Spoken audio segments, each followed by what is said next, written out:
Comment être indispensable dans le marché de l'emploi? Être indispensable sur le marché de l'emploi ne veut pas dire être irremplaçable. Personne ne l'est totalement, mais plutôt devenir ainsi précieux qu'on aura toujours besoin de toi.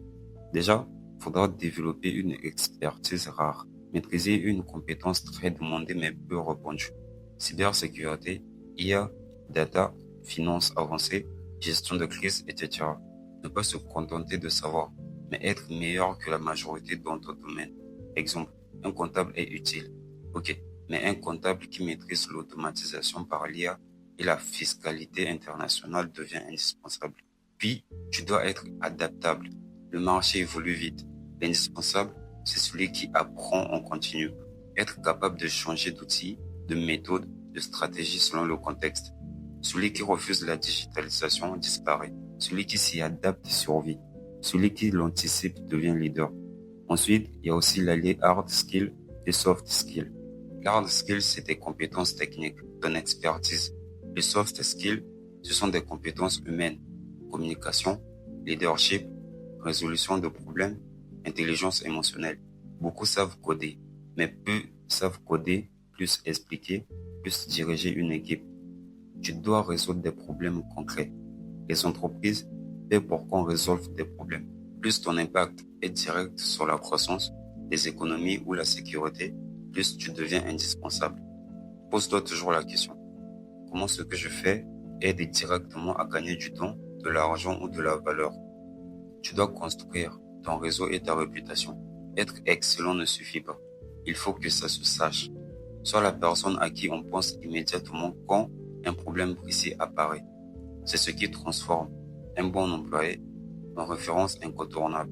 L'indispensable, c'est celui qui maîtrise une compétence rare, sait s'adapter, combine technique et humain, résout des problèmes stratégiques et est reconnu dans son milieu. Du coup, comment l'être? Son diplôme. Être indispensable sans diplôme, c'est possible si tu compenses par 3 leviers: compétences, crédibilité et valeurs concrètes. Et déjà, je vous conseillerais d'améliorer votre éloquence et, si possible, apprendre plusieurs langues. Dites-moi, si par exemple 2 personnes sans expérience dans le métier, qu'on va nommer Pigeon 1 et Pigeon 2, cherchent un emploi dans un hôtel et qu'il n'y a qu'une seule place vacante, qui est d'être réceptionniste. Les 2 pigeons sont appelés pour un entretien. Et pour les 2, cela se passe bien. Sauf que la seule différence entre les 2 est que le pigeon 1 a fait une formation et est diplômé dans ce domaine. Et le pigeon 2, lui, est bilingue et a une très bonne éloquence. Pour vous, quel pigeon obtiendra la place de réceptionniste? En gros, tu n'as pas besoin d'un papier, mais tu as besoin d'un savoir-faire. Et forme-toi, investis sur toi, apprends sur YouTube, MOOCs gratuits, Coursera par exemple, Open Classroom, Udemy, etc. Pratique terrain, freelance, bénévolat, side projet, observation des meilleurs, étudier ceux qui sont déjà indispensables.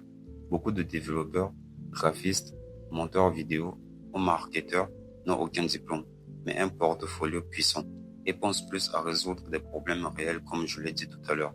Ne cherche pas à impressionner par ton CV, mais par ton impact.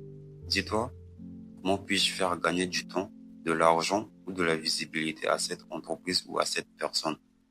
Sans diplôme, tu deviens indispensable en étant visible, compétent, orienté résultat et reconnu dans ton milieu.